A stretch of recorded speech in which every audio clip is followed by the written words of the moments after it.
So you want to own a deuce and a half.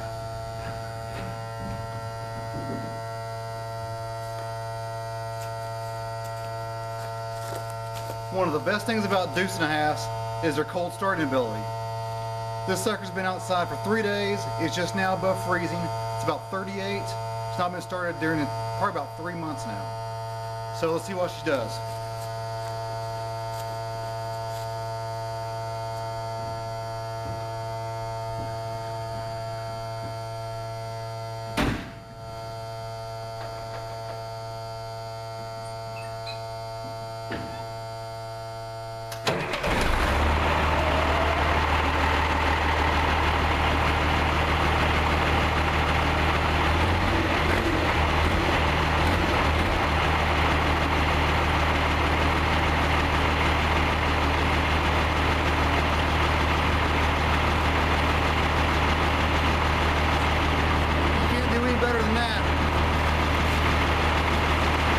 Okay, let's say you want to have a deuce and a half in your family.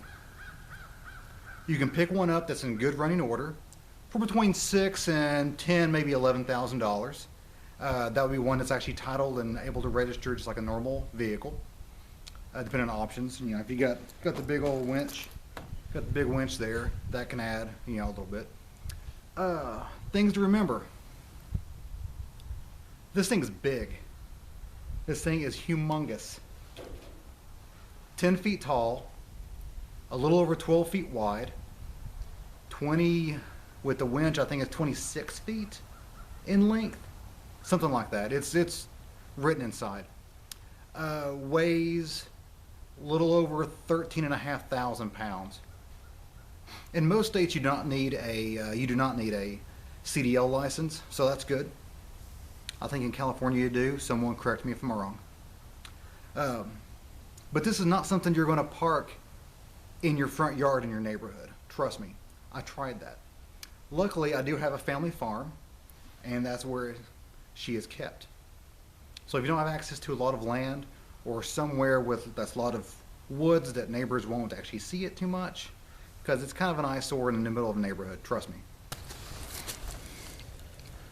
Okay, let's say you purchased your deuce and a half. Now you're wondering, what do you want to take with you when you're driving around town?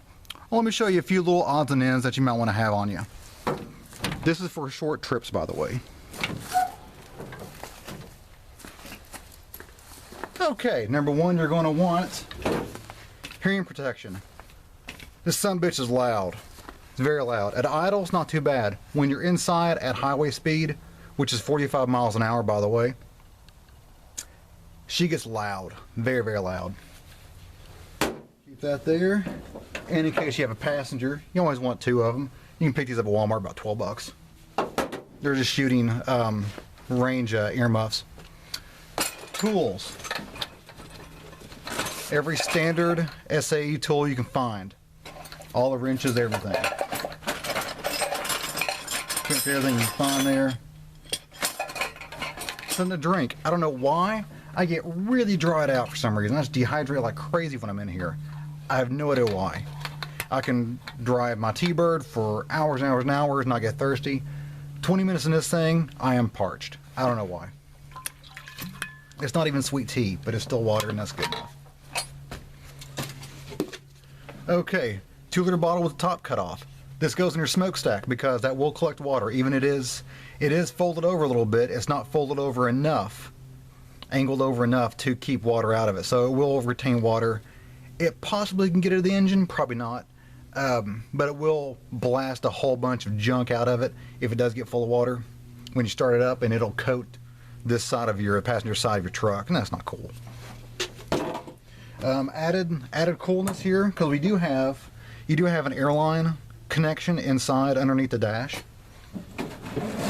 Grab yourself some air hose. That's always good to have.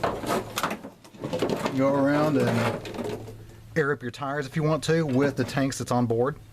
It's pretty nice. It goes up to, I think it's 120 psi is the onboard compressor, so plenty to take care of the 50 psi that goes in the tires here.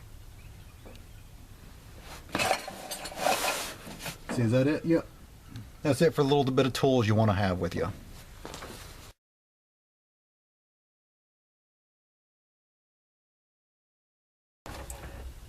Okay, let's get this bad boy rolling.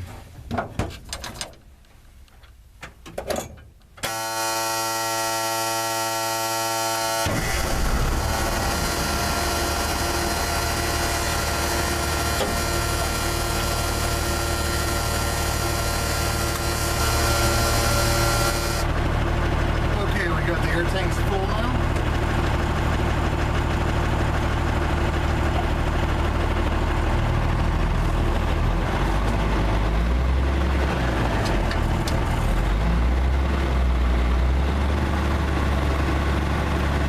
And we're on our way.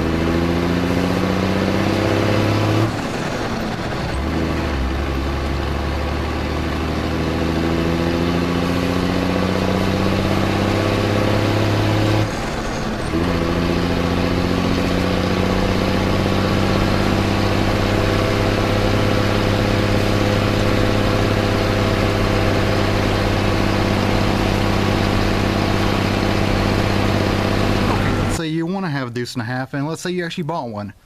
What do you take with you on a trip? Well, let me show you the general shit. Try that one again. Yep, she sure is thirsty.